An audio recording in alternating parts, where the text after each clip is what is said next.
ભારતીય જનતા પાર્ટીના રાજમાં કાયદો અને વ્યવસ્થા એ ફક્ત ગરીબો અને સામાન્ય લોકો માટે જ છે। જો તમે સત્તા પક્ષના કોઈ પાવરફુલ નેતા હોવ તો કોઈ પોલીસ કે કોઈ મહાનગરપાલિકાના અધિકારીઓ તમારું કંઈ જ બગાડી શકતા નથી। ફરીવાર આ વાત એક સાચી સાબિત થઈ છે કે જ્યારે રાજકોટમાં પૂર્વ મેયર નયના પેઢડિયાએ મહાનગરપાલિકાના નિયમોના ધજાગરા ઉડાડ્યા અને તેને લઈને રાજકોટ મહાનગરપાલિકાની કામગીરી પર સવાલો ઉઠી રહ્યા છે। શું છે આ ઘટના તેની વિગતે વાત કરીશું આ વિડીયોમાં। નમસ્કાર, નિર્ભય ન્યૂઝમાં આપની સાથે હું મયુરી। જ્યારે કોઈ સામાન્ય માણસ ગેરકાયદે દબાણો ઊભા કરે તો ધડાધડ તેના દબાણો પર બુલડોઝર ફેરવી દેવાય છે, પરંતુ જો ભાજપના જ નેતા ગેરકાયદે દબાણ ઊભા કરતા હોય તો તેમને કોઈ જ નુકસાન થતું નથી। અને આવું એટલા માટે કહેવું પડે છે કેમ કે વારંવાર એવી ઘટનાઓ પરથી સાબિત થાય છે કે ભાજપના નેતાઓ કાયદાથી પરે છે। રાજકોટના પૂર્વ મેયર નયનાબેન પેઢડિયાને નોટિસ ફટકારવામાં આવી હતી તેમના ગેરકાયદે દબાણો માટે। તેમ છતાં આ ગેરકાયદે બાંધકામ જે છે તે સતત ચાલુ રહ્યું।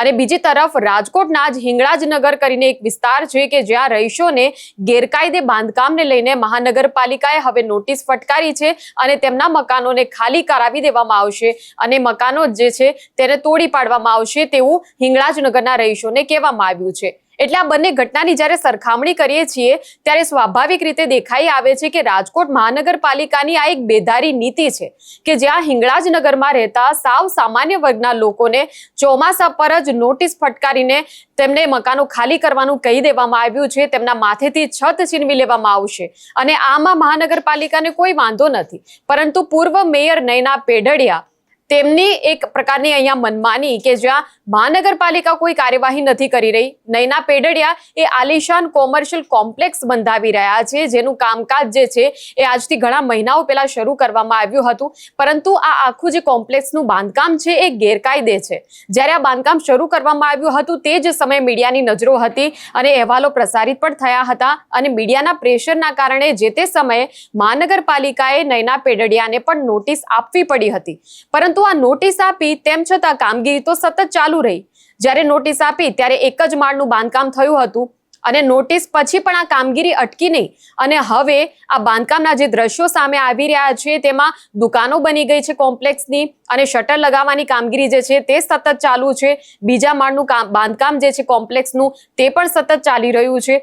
આમ જ્યારે નોટિસ મહાનગરપાલિકાએ ફટકારી હતી તો શું આ ફક્ત ફોર્મેલિટી પૂરતી કામગીરી હતી તેવા સવાલો હવે રાજકોટની જનતા ઉઠાવી રહી છે।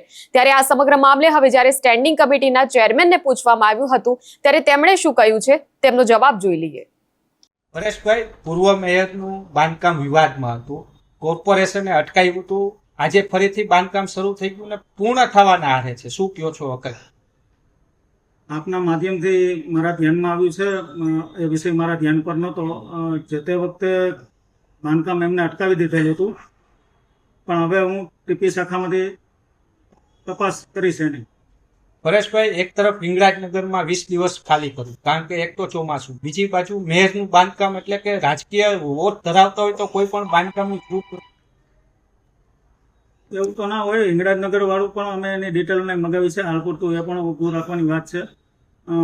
મેયરવાળી વાત છે, પૂર્વ મેયરવાળી, એ મારા ધ્યાન પર નથી, ટીપી શાખામાં વાત કરીને હું એમની ડિટેલ્સ મગાવીશ। હવે એમને શું 260 ની નોટિસ આપવામાં આવશે કે પછી અધિકારીઓ, કારણ કે ચેકિંગમાં જતા હોય છે, નાના માણસનું કામ 260 ની નોટિસ આપે છે, આમાં હજી સુધી નોટિસ પણ 260 ની નથી।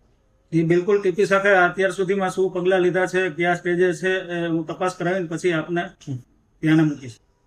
તો જે રીતે આ બાંધકામને લઈને સતત મીડિયા જે છે તે અહેવાલો બતાવી રહી છે ત્યારે કોન્ટ્રાક્ટરને પણ પૂછવામાં આવ્યું હતું તો કોન્ટ્રાક્ટરે પણ મીડિયાને જવાબમાં એવું કહ્યું કે આ કામગીરી તો સતત ચાલુ છે, અમને ક્યારેય અટકવાનું કહેવાયું જ નહોતું, લોકોનું ધ્યાન ન ખેંચાય એના માટે લીલા પડદા ઢાંકી દેવાનું કહેવામાં આવ્યું અને પડદા પાછળ આ કામગીરી જે છે તે સતત ચાલુ છે। ત્યારે હવે આ તંત્ર દ્વારા બાંધકામ બંધ કરવાની જ્યારે નોટિસ મળી છે તેમ છતાં પણ જો ઓર્ડર હોય તો કામ તો અમારે સતત ચાલુ રાખવું પડે, એટલે કોન્ટ્રાક્ટરે પણ આ પ્રકારનો જવાબ આપ્યો હતો। એટલે સ્વાભાવિક રીતે હવે દેખાઈ રહ્યું છે કે મહાનગરપાલિકાના જો 4 હાથ તમારી ઉપર હોય તો તમને કોઈ પણ પ્રકારનું નુકસાન થવાની શક્યતા નથી। ગમે એ પ્રકારે નિયમોનું ઉલ્લંઘન તમે કરી શકો છો, મહાનગરપાલિકાના તમામ જે નિયમો છે તેના ધજાગરા તમે ઉડાડી શકો છો અને જે રીતે તમારું પ્રભુત્વ તમે સત્તા પર હોવ કે ન હોવ, તમે પૂર્વ મેયર જ હોવ તો પણ તમારો એક જે દબદબો છે એ દબદબાને ક્યારેય કોઈ નુકસાન પહોંચતું નથી, તેવું આ રાજકોટની ઘટના પરથી હવે તો દેખાઈ રહ્યું છે. ત્યારે આ મુદ્દે તમારું શું કહેવું છે તે કમેન્ટ સેક્શનમાં અમને જણાવશો અને આ પ્રકારના વિડીયો માટે આપ જોતા રહો નિર્ભય ન્યૂઝ. અમારી ચેનલને લાઇક, શેર અને સબસ્ક્રાઇબ કરવાનું ભૂલશો નહીં. નમસ્કાર.